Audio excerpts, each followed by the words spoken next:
Assalamualaikum warahmatullahi wabarakatuh. Selamat pagi, siang, sore, dan malam untuk Bapak Abdurrahman SEMAK selaku dosen pengampu mata kuliah pengantar akuntansi 2. Di sini saya akan mempresentasikan tentang topik yaitu akuntansi investasi atau investment accounting. Sebelumnya izin saya untuk memperkenalkan diri. Saya Talita Teda Zahra dari kelas AK 201 dengan NIM 250301010023. Pada presentasi ini, saya akan membahas mengenai konsep pencatatan dan pelaporan investasi, khususnya investasi saham dan investasi uang atau obligasi. Untuk pembahasannya, kita akan mulai dari alasan perusahaan melakukan investasi, klasifikasi investasi, kemudian investasi obligasi, investasi saham, metode biaya atau nilai wajar, metode ekuitas, dan terakhir mengenai penilaian nilai wajar serta pelaporan keuangan. Untuk mempersingkat waktu, langsung saja kita masuk ke materinya.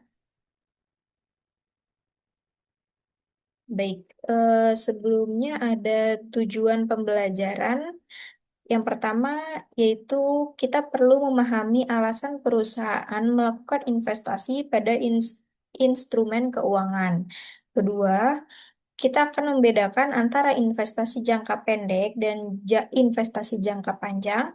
Yang ketiga, investasi kita akan mempelajari bagaimana transaksi investasi instrumen utang atau obligasi dicatat dalam akuntansi. Selanjutnya, kita akan juga menjelaskan investasi instrumen ekuitas atau saham, khususnya menggunakan metode biaya dan metode ekuitas.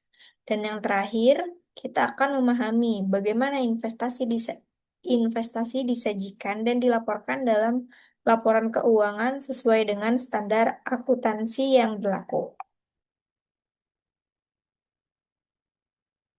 Oke, yang selanjutnya ada mengapa perusahaan berinvestasi.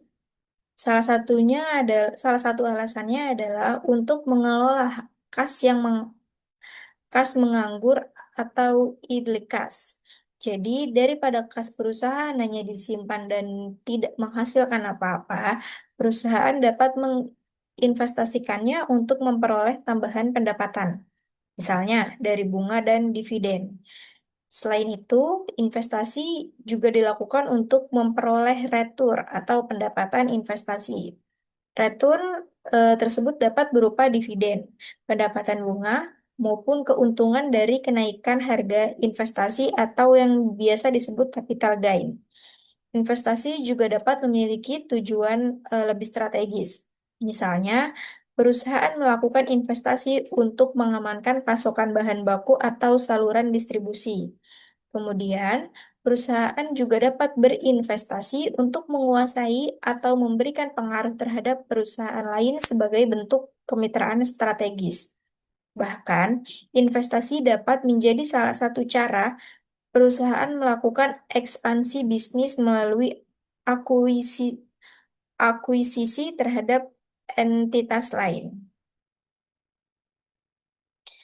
Berikutnya ada klasifikasi investasi. Berdasarkan jangka waktu dan tujuannya, investasi dapat diklasifikasikan menjadi dua, yaitu investasi jangka pendek dan investasi jangka panjang. Yang pertama adalah investasi jangka pendek atau investasi lancar. Investasi ini sifatnya sangat liquid dan biasanya memang ditujukan untuk dijual kembali dalam waktu paling lama 1 tahun. Karena itu, investasi jangka pendek disajikan sebagai aset lancar. Contohnya dalam deposit berjangka singkat, obligasi dapat obligasi yang siap dijual dan saham yang diperjualbelikan untuk tujuan trading. Kemudian, yang kedua adalah investasi jangka panjang. Investasi ini biasanya dimiliki lebih dari 1 tahun atau dimiliki sampai jatuh tempo. karena sifatnya tidak terlalu liquid dan bukan untuk segera dijual. Investasi ini disajikan sebagai aset tidak lancar atau investasi jangka panjang. Contohnya, investasi adalah investasi obligasi yang dimiliki hingga jatuh tempo dan investasi saham yang sifatnya strategis. Oke, selanjutnya ada investasi instrumen utang. Selanjutnya kita masuk ke investasi instrumen utang atau debt instruments, yaitu investasi dalam surat utang yang diterbitkan oleh pemerintah maupun perusahaan lain. Yang pertama adalah held to maturity atau HTM. Artinya, obligasi tersebut memang diniatkan kepada untuk dan perusahaan memiliki kemampuan untuk mempertahankannya sampai tanggal jatuh tempo. Investasi dalam kategori ini dinilai berdasarkan amortized cost. Yang kedua yaitu trading atau diperdagangkan. Obligasi dibeli dengan tujuan untuk dijual kembali dalam waktu singkat agar perusahaan memperoleh keuntungan jangka pendek. Untuk kategori ini penilaiannya menggunakan fair value untuk atau nilai wajar. Selanjutnya ada available for sale atau AFS. Kategori ini digunakan untuk obligasi yang dimiliki tetapi tidak termasuk dalam kategori HTM maupun trading. Penilaiannya menggunakan nilai wajar. Di slide selanjutnya ada akuntansi investasi obligasi. Setelah memahami kategorinya, sekarang kita masuk ke pencatatan investasi obligasi. Pada saat perusahaan membeli obligasi, investasi dicatat sebesar harga perolehan atau nilai investasi. Jadi, perusahaan mencatat adanya investasi dan mengurangi kas yang digunakan untuk membeli obligasi. Kemudian, perusahaan ketika perusahaan menerima bunga dari obligasi, bunga tersebut dicatat sebagai pendapatan bunga. Pada akhir periode, apabila diperlukan, perusahaan melakukan penyesuaian terhadap nilai investasi dan juga mengakui pendapatan bunga yang masih harus diterima. Selanjutnya, apabila obligasi dijual, maka perusahaan akan membangun antara harga jual dengan nilai tercatat investasi. Selisih dari kedua nilai tersebut akan diakui sebagai keuntungan atau kerugian. Jadi, secara sederhana, pencatatan investasi obligasi berhubungan dengan pembelian investasi, penerimaan bunga, penyesuaian pada akhir periode, dan penjualan investasi. Investasi instrumen ekuitas.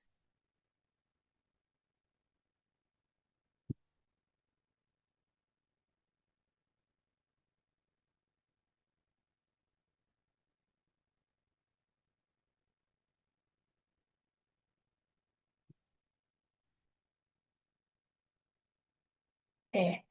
Investasi ekuitas merupakan kepemilikan saham pada perusahaan lain, dan dengan memiliki saham, perusahaan investor dapat memperoleh manfaat berupa dividen dan juga potensi keuntungan apabila harga saham mengalami kenaikan. Pada saat saham dibeli, investasi dicatat sebesar harga yang diperolehnya. Kemudian, apabila perusahaan menerima dividen, dividen tersebut pada umumnya diakui sebagai pendapatan dividen. Sedangkan apabila saham dijual, kita membandingkan harga jual dengan nilai tercatat investasi. Jika harga jual lebih tinggi, maka terdapat keuntungan. Sebaliknya, jika harga jual lebih rendah, maka terjadi kerugian. Untuk jurnal sederhananya, ketika membeli saham akun investasi, saham di debit dan kas di kredit. Sedangkan ketika menerima dividen, kas di debit dan pendapatan dividen di kredit.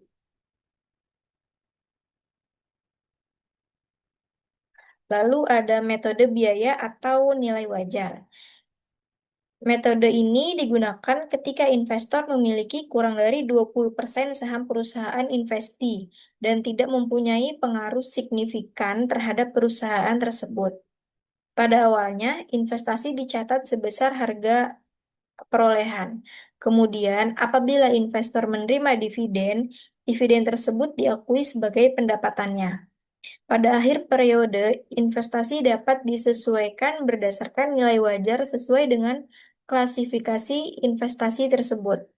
Perubahan nilai wajar kemudian dapat diakui sebagai keuntungan atau kerugian sesuai dengan ketentuan akuntansi yang berlaku.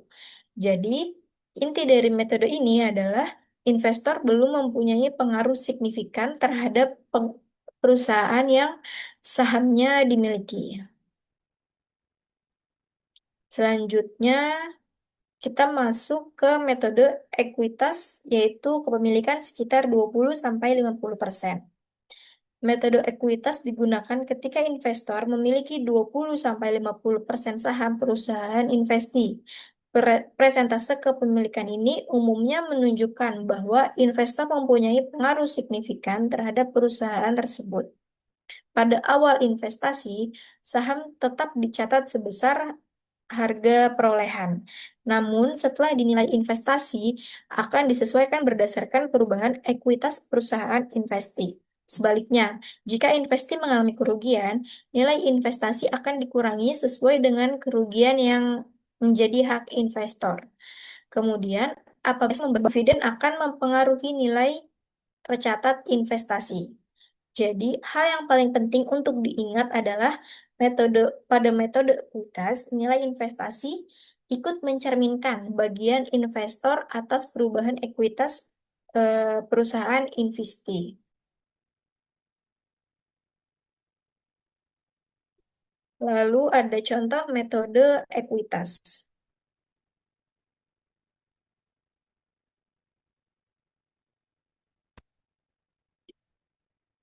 Misalnya, PTA membeli 30% saham PTB sebesar 100 juta rupiah. Kemudian pada tahun berjalan, PTB memperoleh laba sebesar 20 juta rupiah dan membagikan dividen sebesar 5 juta rupiah.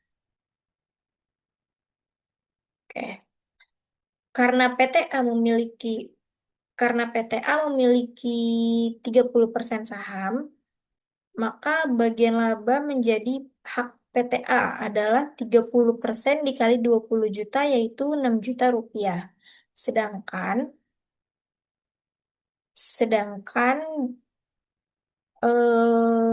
dividen yang diterima PTA adalah 30% dikali 5 juta, yaitu 1,5 juta rupiah. Jadi, nilai investasi akhirnya adalah harga perolehan sebesar 100 juta, ditambah bagian laba sebesar 6 juta, kemudian dikurangi dividen sebesar 1,5 juta. Hasil akhirnya adalah 104,5 juta rupiah. Untuk jurnalnya, saat memperoleh investasi, PTA mencatat investasi pada PTB sebesar 100 juta menggunakan kredit kas sebesar 100 juta. Kemudian, saat mengakui bagian laba, investasi PTB didebit sebesar 6 juta dan pendapatan investasi dikredit sebesar 6 juta.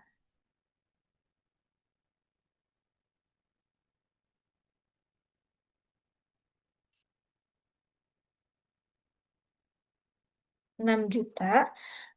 Ketika menerima dividen sebesar 1,5 juta, kas didebit dan investasi PTB dikredit.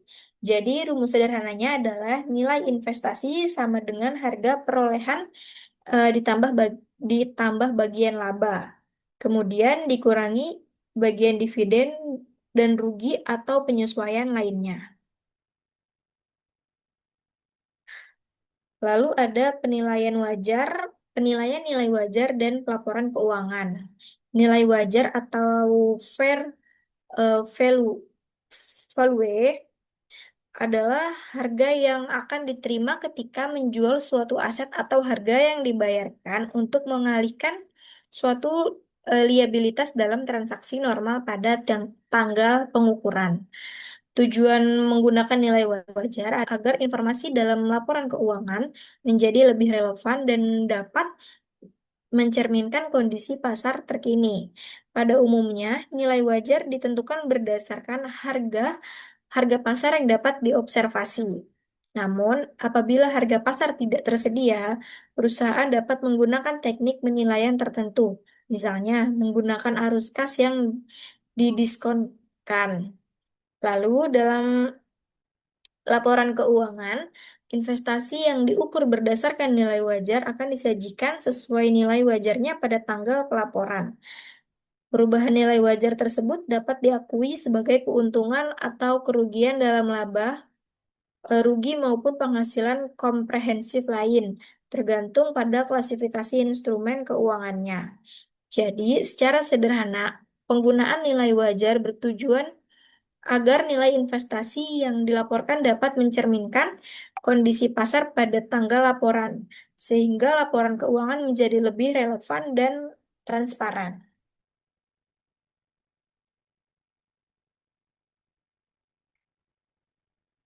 Baik, untuk kesimpulan dari materi yang sudah saya jelaskan, perusahaan melakukan investasi bukan hanya untuk memanfaatkan kelebihan kas, tetapi juga untuk memperoleh pendapatan, melakukan ekspansi, serta mendapatkan pengaruh dan tujuan strategis dalam bisnis.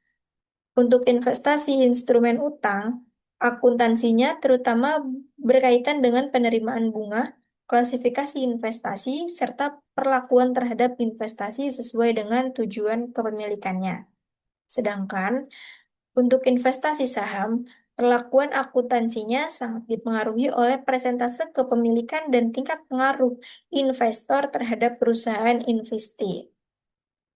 Jadi, kepemilikannya kurang dari 20% dan tidak terdapat pengaruh signifikan.